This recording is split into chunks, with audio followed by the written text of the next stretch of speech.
You will hear a woman phoning an electrical repair company about a problem with a piece of household equipment. First, you have some time to look at questions 1 to 7. In the exam, you would have 20 seconds to look at the questions. Pause the recording for 20 seconds now. You will see that there is an example that has been done for you. On this occasion only, the conversation relating to this will be played first. Hello, Sinclair Electrical Services, Kevin speaking. Oh, good morning. I believe you do television repairs. That's right, we do. The woman is calling about her television, so television has been written in the space. Now we shall begin. You should answer the questions as you listen, because you will not hear the recording a second time. Listen carefully and answer questions 1 to 7. Hello, Sinclair Electrical Services, Kevin speaking. Oh, good morning. I believe you do television repairs. That's right, we do. Well, my television's not working, but I don't have a car. Can you come round to see it? That shouldn't be a problem. Good. Can I just take a few details then? Certainly. So, if I could start with your name. Yes, it's Mrs. Douglas. Douglas? It's double S at the end, actually. OK, and the address? 135 Park Hill Avenue. In Somerton? That's right. And would you like my phone number? Yes, please. It's 765 482. 428? No, 82. OK, right. So, what's the problem with the television? Low volume. Even when you turn it up to maximum, it doesn't seem to make much difference. I mean, it's quite an old TV, but it's always worked perfectly well up to now. And the picture's OK. I did wonder. We had a power cut a couple of days ago, and it's not been right since then. I don't know if that could have affected it. It certainly might have something to do with it. Anyway, I'll come over and have a look. Can you tell me the make and model number by any chance? The number will be on the back of the TV. Yes, it's Schneider. That's SCHNEIDER. And the model number's, let me see. Yes, it's SVV5002. Right. Is that a fairly recent model? Not really. I got it 7 years ago. I remember the date because it was the year after I moved into this house, and that was 8 years ago. I hope you can fix it. I really don't want to buy another one. Before you hear the rest of the talk, you have some time to look at questions 8 to 10. In the exam, you would have 15 seconds to look at the questions. Pause the recording for 15 seconds now. Now listen and answer questions 8 to 10. Well, I'll see what I can do when I come round to the house to look at it. I think I know your road. Is it the one that's off the high street? That's right. The house is on the left if you're coming from the high street, just before the road bends to the right. I'm afraid it's getting harder and harder to park on the road, but if you drive on round the bend, you can usually find somewhere. That's all right. Now, let's see. When would it be convenient for me to come round? Well, as soon as possible, really. Well, what's today? Friday. I'm booked up today, and then we've got the weekend, so I'm afraid it looks like Monday morning's the earliest. You can't come tomorrow? Well, Saturday morning I'm in the showroom, and I don't work Saturday afternoon and Sunday. OK. I'll make sure I'm in. Oh, and one last thing. I wonder if you'd mind telling me how you heard about us. We've just opened a new web page, and we're interested to see how effective it is. No, I actually heard about you from the woman next door. She couldn't remember your number, but I looked it up in the phone book. Oh, right. It's always the best advertising, word of mouth. Right, OK. Thank you, Mrs. Douglas. Thank you. Goodbye.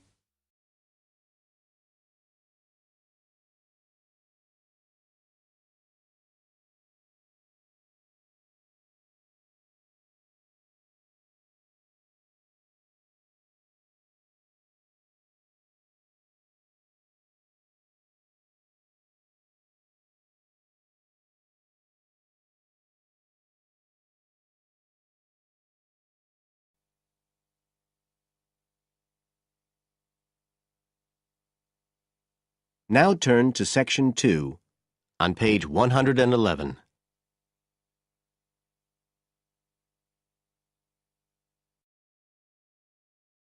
Section 2. You will hear part of a local radio program about fighting air pollution in Canadian towns. First, you have some time to look at questions 11 to 14 on page 111.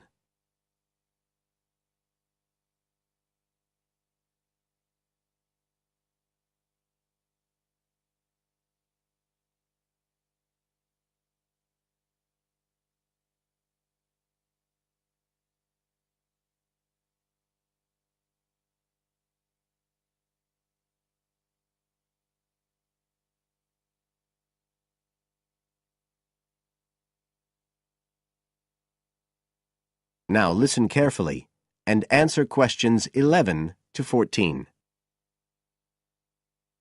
Good morning, folks, and welcome to the Information Roundup on your own local radio station. This is Larry Knowles talking to you this morning on Tuesday, the 25th of May. And the first item coming up is a reminder to you all out there about Canadian Clean Air Day, which is on June 6th. In case you weren't around for the last one, this is a chance for Canadians everywhere to focus on the problems of air pollution and to actually try to do something to help reduce the problem. How many Canadians do you think die annually because of air pollution? 2,000? 3,000? Well, the rate is a staggering 5,000, and it's likely to grow unless we do something. And it's this concern with your health that's the driving force behind the government campaign that is sponsoring Clean Air Day. So what causes air pollution in the first place? Well, the transportation sector accounts for 27% of all greenhouse gases produced in Canada. It's also the biggest source of that thick, polluted air from traffic fumes that we call smog. And it's the tiny particles and ground-level ozone in smog that are the main causes of health problems and even deaths across the country. Of course, it's worse in the big cities, but researchers have only recently realized that all you need are low levels of air pollution to seriously damage your health, so we're all at risk. You now have some time to look at questions 15 to 20 on page 111.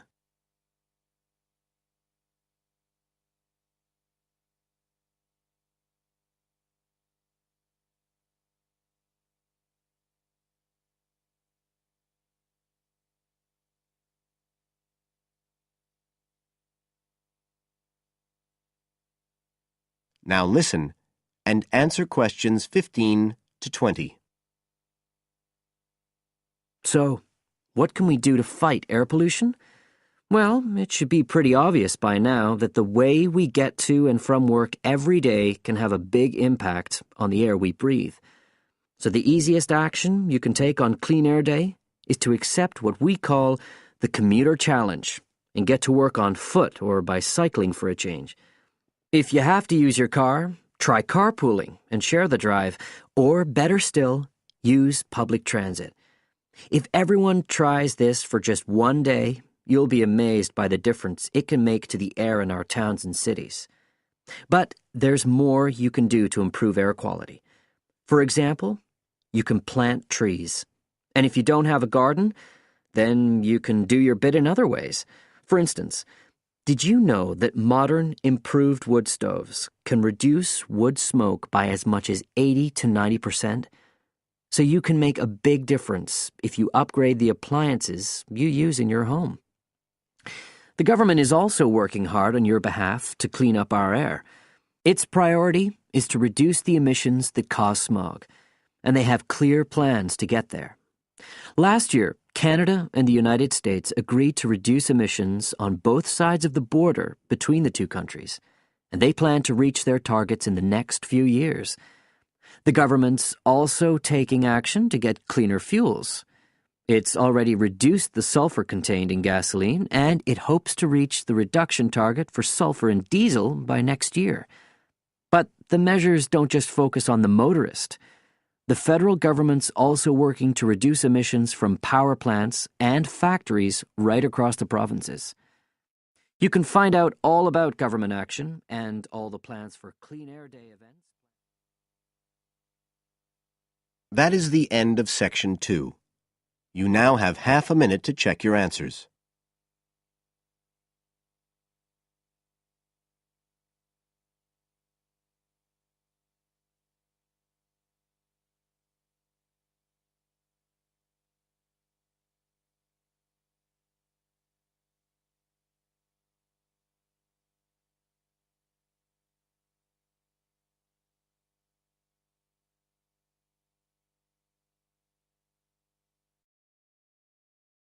Now turn to Section 3.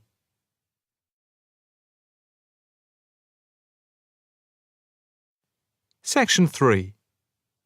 You will hear a female and a male student talking about the mock exams that they have just taken. First, you have some time to look at questions 21 to 25.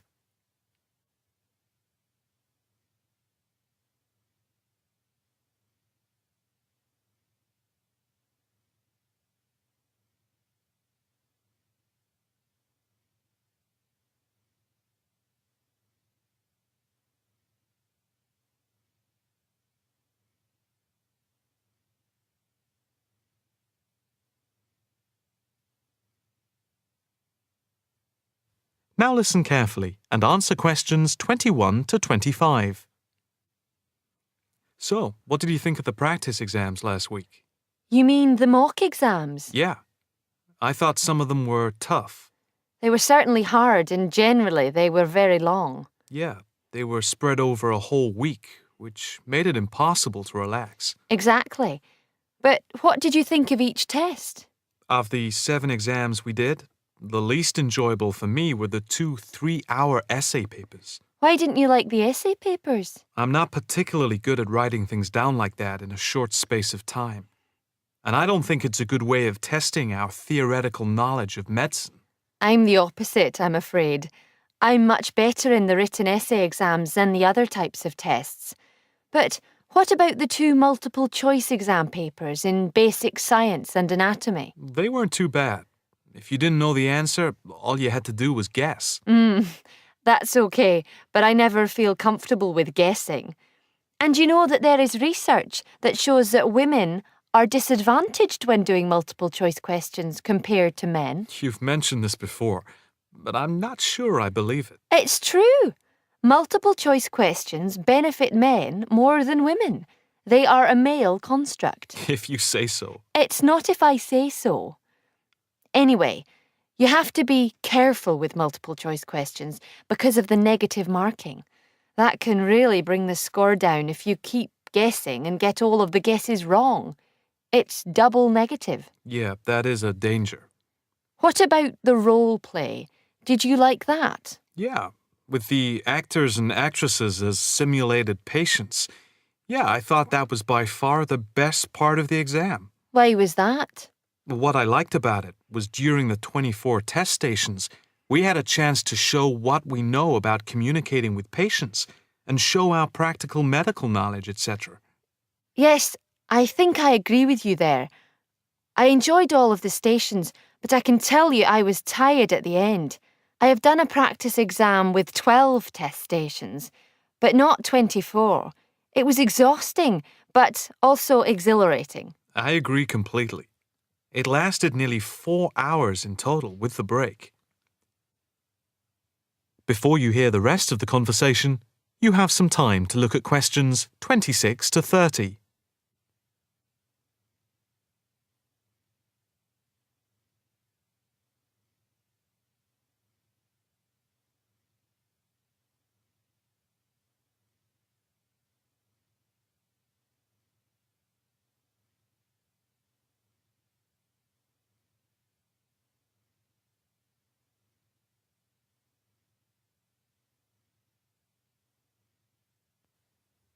Now listen carefully and answer questions 26 to 30. What did you think of the other 2 exams? The 2 problem-solving tests? I didn't think I was going to handle them very well, but in the end, I think they went better than I thought they would. What I liked most was the test where we had to work in groups of 4, and to solve a problem, we had to prioritise actions. That was very interesting. I'm not sure that I did very well in that, though. Did you feel comfortable being in a group of 4 and having 4 examiners watching you as you discussed the problem? We did practice it several times before. You learn to forget that someone is watching you. But some people are better at speaking in group situations like that, and they get the best marks. The test doesn't just assess whether people can talk a lot. It's about showing you can listen, organise your thoughts, and then show you can be part of a team, allowing other people to speak. Well, we'll have to see how it goes. When do the results of the mocks come out? They said next week, and then it's the finals 2 weeks later. Yeah, we've got that to look forward to. What is the policy on resits? Why? Are you planning to fail? No, but, well, you know what I mean. The resits are held in September, and if there is any problem after that, it goes to appeal. We'll just have to make sure we don't fail any part of the whole examination. I certainly wouldn't want to do any of it again. Me neither. It's hard when you are not allowed to fail any of the exams. I bet they don't have that policy in any other subject. Probably not. That is the end of section 3. You now have half a minute to check your answers.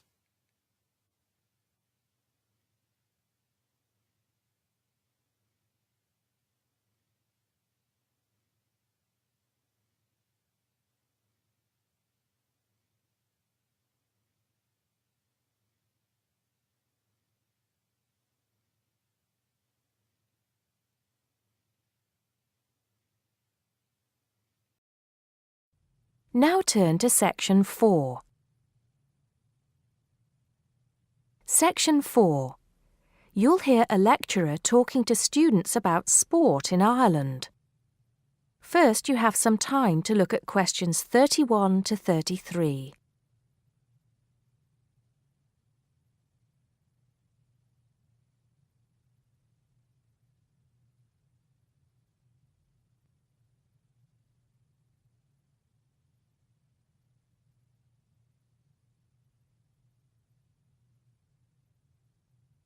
Now listen carefully and answer questions 31 to 33. Now, today we're going to be finding out about the most popular sports in the Emerald Isle. That's Ireland, of course. Can you guess what they are? Well, there are these 2 lesser-played games, a form of rounders and Gaelic handball. But we'll start with one which is perhaps over 3,000 years old, arriving in Ireland with the Celts, some claim. That may be a slight exaggeration, but I consider it to be the fastest field game in the world, and it goes by the name of hurling. Well, that's what it's known as in the English-speaking world anyway. So, what do you have to do? You've got 15 players on a team, one of them the goalkeeper. Each one has a stick called a hurley. Here you are. I've brought mine along. Had it since I was at school. This is what it looks like, and basically you have to get this ball, called a sliotar, that's S-L-I-O-T-A-R, so it's not spelt the way it's pronounced. You hit it into the net for 3 points, or you can hit it over the net for 1 point. The goal looks like the letter H, with the net under the crossbar. The goalie has a bigger stick than the others to help keep the ball out. You can also catch the sliotar and run with it for 4 steps maximum, or bounce it on your stick. Is that clear to you all? I'll be showing you a video a bit later, so you can see what a game actually looks like. You might like to think of it as a mixture of lacrosse, hockey, and baseball. Oh, and it's played by women too, but it goes by the name of camogie in that case. Before you hear the rest of the talk, you have some time to look at questions 34 to 40.